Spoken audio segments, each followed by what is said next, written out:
नेपाल के आम चुनाव में वोटों की गिनती अभी जारी है, लेकिन सवाल सिर्फ इतना नहीं है कि कौन जीतेगा। सवाल ये है कि क्या नेपाल की राजनीति फिर पुराने नेताओं के हाथ में जाएगी या कोई नया चेहरा राजनीति का खेल बदल सकता है।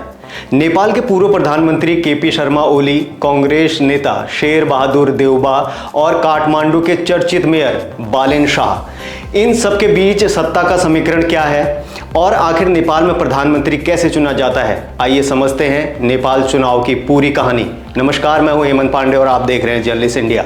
सबसे पहले जानते हैं कि नेपाल में आम चुनाव कैसे होते हैं। नेपाल में आम चुनाव हर 5 साल में होते हैं। ये चुनाव प्रतिनिधि सभा यानी संसद के लिए होते हैं, जिसमें कुल 275 सीटें होती हैं। इसमें से 165 सीटें सीधे चुनाव से चुनी जाती हैं, जबकि 110 सीटें प्रोपोर्शनल रिप्रेजेंटेशन यानी पार्टियों को मिले वोट प्रतिशत के आधार पर मिलती हैं। यानी नेपाल की चुनाव प्रणाली भारत और यूरोप के मॉडल का मिश्रण है। सरकार बनने के लिए किसी भी पार्टी या गठबंधन को कम से कम 138 सीटों का समर्थन चाहिए। अगर किसी को भी बहुमत नहीं मिलता है तो फिर गठबंधन सरकार बनती है, जो नेपाल की राजनीति में अक्सर देखने को मिलता है। एक खास बात और, नेपाल का आम चुनाव मिश्रित प्रणाली पर आधारित है। हर मतदाता को 2 वोट देने का अधिकार मिला है। अब बात करते हैं कि कौन आगे चल रहा है और किसके प्रधानमंत्री बनने के आसार हैं।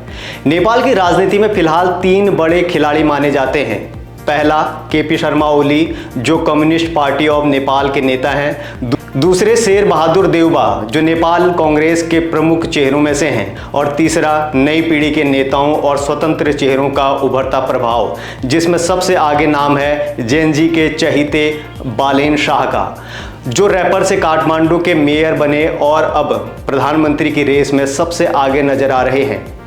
विश्लेषकों के मुताबिक नेपाल में अक्सर कोई भी पार्टी अकेले बहुमत नहीं ला पाती, इसलिए सरकार बनाने के लिए गठबंधन बेहद अहम जरूरी हो जाता है। यही वजह है कि चुनाव के बाद सियासी समीकरण अचानक बदल जाते हैं और प्रधानमंत्री वही बनता है जो सबसे बड़ा गठबंधन खड़ा कर ले। अब बात करते हैं पिछले दिनों नेपाल में खदेड़े गए केपी शर्मा ओली का राजनीतिक क्षेत्र के वर्तमान हालात कैसे हैं। नेपाल के पूर्व प्रधानमंत्री केपी शर्मा ओली देश के सबसे प्रभावशाली नेताओं में माने जाते हैं। वे आमतौर पर छाबा जिले से चुनाव लड़ते हैं, जो नेपाल के पूर्वी हिस्से में स्थित है। छापा को ओली का राजनीतिक गढ़ माना जाता है। हालांकि पिछले कुछ वर्षों में नेपाल की राजनीति में अस्थिरता, सरकारों का गिरना और दलों का टूटना जुड़ना लगातार जारी रहा है।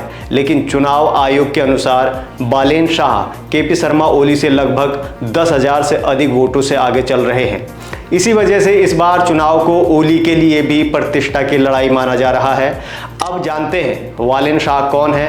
नेपाल की राजनीति में हाल के वर्षों में एक नया नाम तेजी से उभरा है, बालेन शाह। बालेन शाह पेशे से इंजीनियर और रैपर रहे हैं। 2022 में उन्होंने स्वतंत्र उम्मीदवार के रूप में काठमांडू के मेयर का चुनाव जीता। सबसे दिलचस्प बात यह रही कि उन्होंने बड़ी राजनीतिक पार्टियों के उम्मीदवारों को हराकर जीत हासिल की। यही वजह है कि नेपाल के युवा और शहरी मतदाताओं के बीच बालेन शाह काफ़ी लोकप्रिय माने जाते हैं।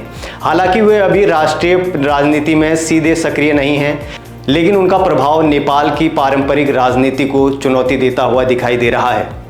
बीबीसी नेपाल के अनुसार बालेन शाह की पार्टी राष्ट्रीय स्वतंत्र पार्टी 165 प्रत्यक्ष निर्वाचित सीटों से 2/3 से ज़्यादा सीटों पर आगे चल रही है। नेपाली कांग्रेस दूसरे स्थान पर काफ़ी पीछे है, जबकि यूएमएल तीसरे स्थान पर है। इसी कारण इस नए चेहरे के नेपाल के नए प्रधानमंत्री बनने की संभावनाएं फिलहाल प्रबल हैं। अब यहाँ समझने वाली बात यह है कि ये चुनाव क्यों अहम है। नेपाल का ये चुनाव कई कारणों से अहम माना जाता है। पहला, देश में लंबे समय से राजनीतिक अस्थिरता रही है। दूसरा, नेपाल की अर्थव्यवस्था पर्यटन और विदेशी रोजगार पर काफ़ी निर्भर है। और तीसरा, नेपाल की विदेश नीति भी बेहद संवेदनशील है, क्योंकि उसे भारत और चीन दोनों के साथ संतुलन बनाए रखना पड़ता है। इसलिए नई सरकार नेपाल की राजनीति ही नहीं बल्कि पूरे क्षेत्र की रणनीतिक दिशा तय कर सकती है। तो नेपाल के चुनाव सिर्फ सरकार बनाने का सवाल तक ही नहीं है, ये तय करेंगे कि क्या नेपाल की राजनीति पुराने ढांचे में ही चलेगी या नई पीढ़ी के नेता इसे बदल पाएंगे। और सबसे बड़ा सवाल यही कि नेपाल का अगला प्रधानमंत्री कौन बनेगा। और सवाल ये भी कि जो रिश्ता पिछले दिनों भारत के साथ नेपाल के बिगड़े हैं, क्या उन्हें वो सही कर पाएंगे। बाकी देश और दुनिया की तमाम खबरों के लिए आप www.journalistindia.com पर लॉगिन कर सकते हैं। साथ ही हमारे फेसबुक, इंस्टाग्राम, ट्विटर यानी एक्स और लिंक्डइन पर भी हमें फॉलो कर सकते हैं।